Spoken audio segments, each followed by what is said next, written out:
I'm Peter Carr. We're going to construct an arch centre today, in particular a segmental arch centre using bracing ply material.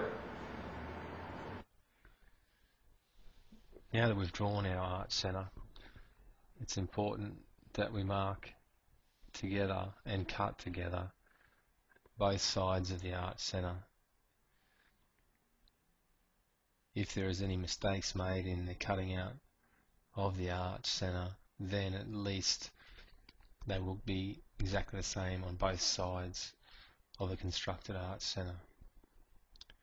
If you were to cut out each side of the arch centre individually, and it would almost be certain that there'll be some differences between the two cut pieces. So importantly, we clamp two pieces of bracing ply together, or alternately, if you're going to be using craft wood or polystyrene, make sure that again both sides of the arch centre are marked and cut out with as little difference as possible between the two. We're going to use a jigsaw here to cut through the line. Take your time, be neat to the line. If you're going to cut beside the line, then stay cutting beside the line. If you're going to cut through the line, then continue to cut through the line. Safety glasses are an obvious, important thing to wear as part of your personal protective equipment.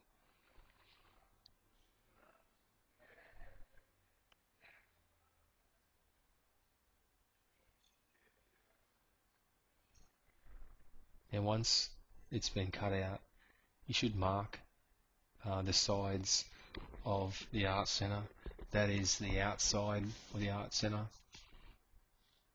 When we undo the clamps and take apart the pieces, you don't want to put together the arch centre with having flipped around one side of the arch. Next thing we need to do is choose the correct piece of material to separate the two arch centres.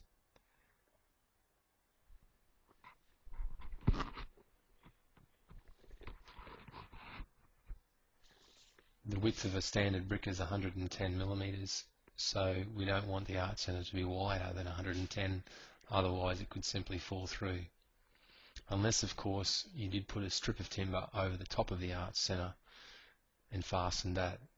That way it would not matter the width or the distance apart that the sides of the arch centre were. The brick would sit on top of that strip of ply or whatever material you used over the top. Because we're not going to use that on this particular arch centre, we're going to choose a 70mm wide pine.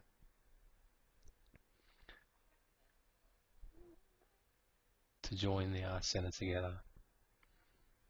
If, on the other hand, the arch was going to be in 230mm brickwork, then we'd need to choose wider timber, something like that which has just been picked up, remembering that the voussoirs would be constructed using a full brick.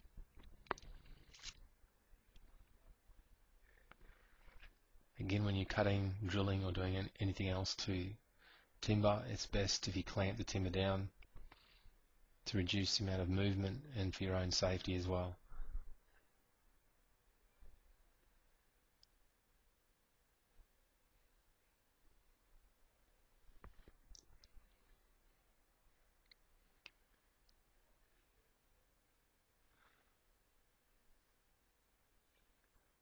It's simply a matter of marking the timber and cutting the timber.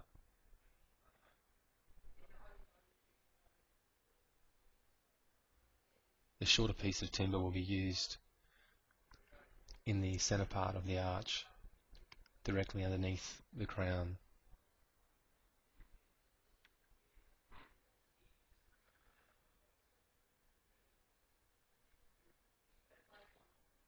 For the accuracy, the next thing to be watchful for is that when the two sides of the arch centre are screwed or nailed or fastened together, that they are done so in a way that they match exactly on both sides.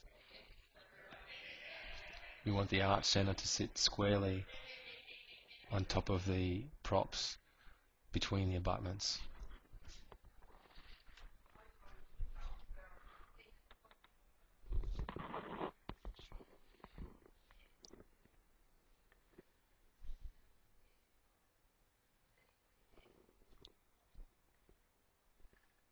As I mentioned earlier, this is simply one of the materials that can be used to construct an arch centre.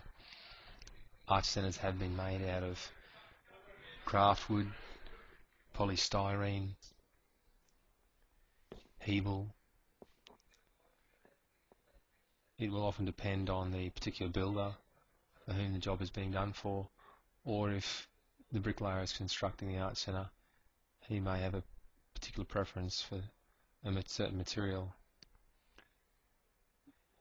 It's important to ensure that the arch centres made of timber do not get wet because of the warping of the ply or the bulging or swelling of the timber if it's wet. It's one reason why arch centres or newly constructed arches are covered overnight to avoid the possibility of rain or dew settling on the arch or an arch centre.